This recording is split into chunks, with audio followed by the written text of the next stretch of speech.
Halo, apa kabar semuanya? Jika pada video sebelumnya saya membahas mengenai link recognition, ya, di mana sel T dan sel B itu harus mengenali patogen yang sama ya, agar sel B dapat diaktifasi oleh sel T.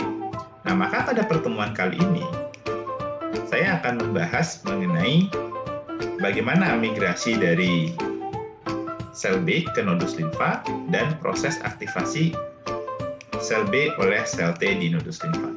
Untuk lebih jelasnya, mari kita simak video berikut ini.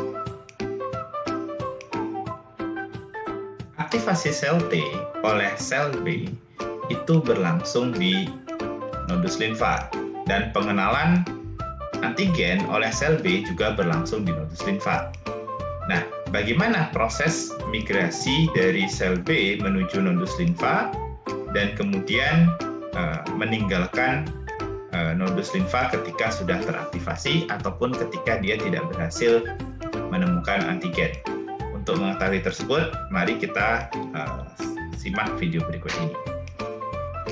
Sel B itu akan masuk ke nodus limfa melalui HEV atau High Endothelial Venule dan meninggalkan nodus limfa melalui pembuluh limfa eferen. Sel B yang bermigrasi ke nodus limfa pertama akan keluar dari High Endothelial Venule dan masuk ke area folikel. Nah, ketika nanti dia berhasil menemukan antigen yang sesuai, maka sel B akan teraktivasi. Sel B yang teraktivasi selanjutnya akan dikenali oleh sel T dan diaktifasi oleh sel T. Sel B yang teraktivasi akan bermigrasi dan membentuk struktur yang dikenal dengan nama fokus primer, di mana di sini sel B akan membelah sangat cepat dan sebagian dari sel ini akan berdiferensiasi menjadi sel plasma yang mensekresikan imunoglobulin M. Beberapa sel lainnya itu akan bermigrasi kembali ke daerah folikel membentuk yang namanya germinal center.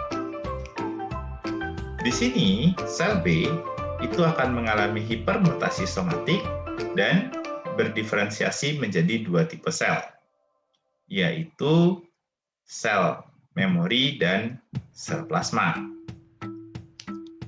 Nah, sel plasma yang terbentuk kemudian akan bermigrasi meninggalkan nodus limfa melalui pembuluh limfatik eferen menuju sumsum tulang. Aktivasi sel B oleh sel T itu membutuhkan keberadaan sel dendritik.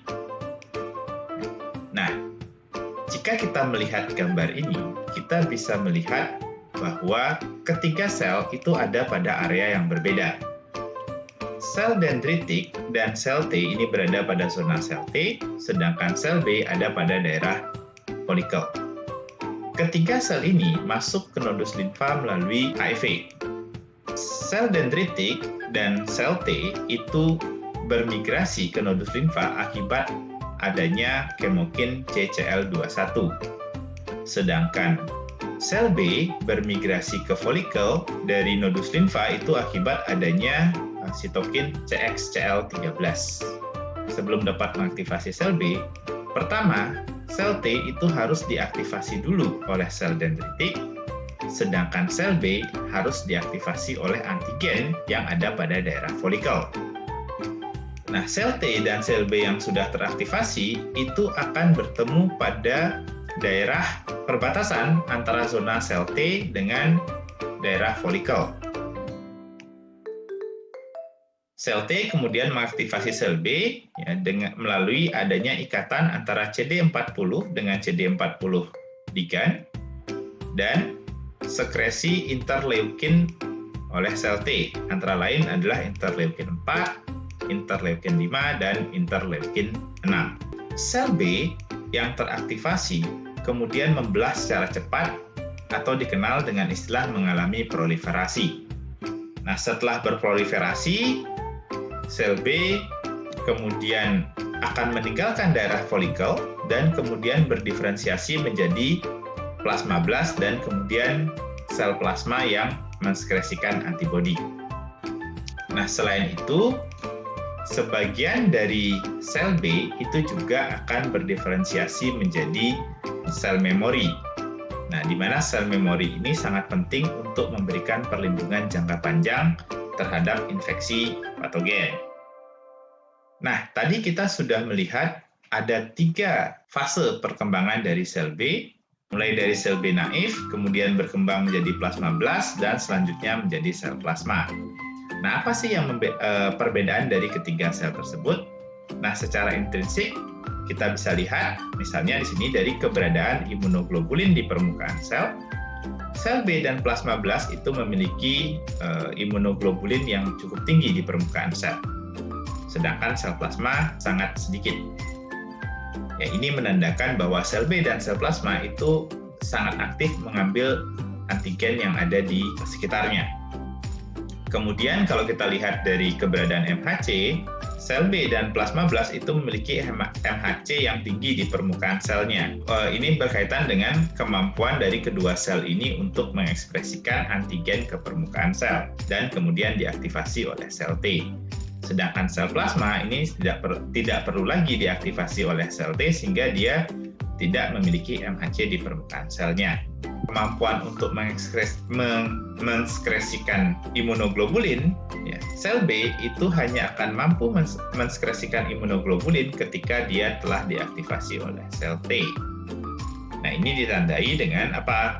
Hanya plasma blast dan sel plasma lah yang mampu mensekresikan imunoglobulin atau yang kita kenal dengan nama antibodi. Nah, bagaimana pengaruh keberadaan antigen terhadap ketiga tipe sel ini? Keberadaan antigen akan menginduksi pertumbuhan pada sel B dan plasma blast, namun tidak pada sel plasma. Nah, antigen juga memicu terjadinya hipermutasi somatik pada sel B, namun tidak pada sel plasma. Sedangkan pengaruh antigen terhadap hipermutasi somatik pada plasma blast itu belum diketahui. Antigen juga dapat memicu terjadinya isotype switch pada sel B dan plasma blast, namun tidak pada sel plasma. Nah, apa itu isotype switch?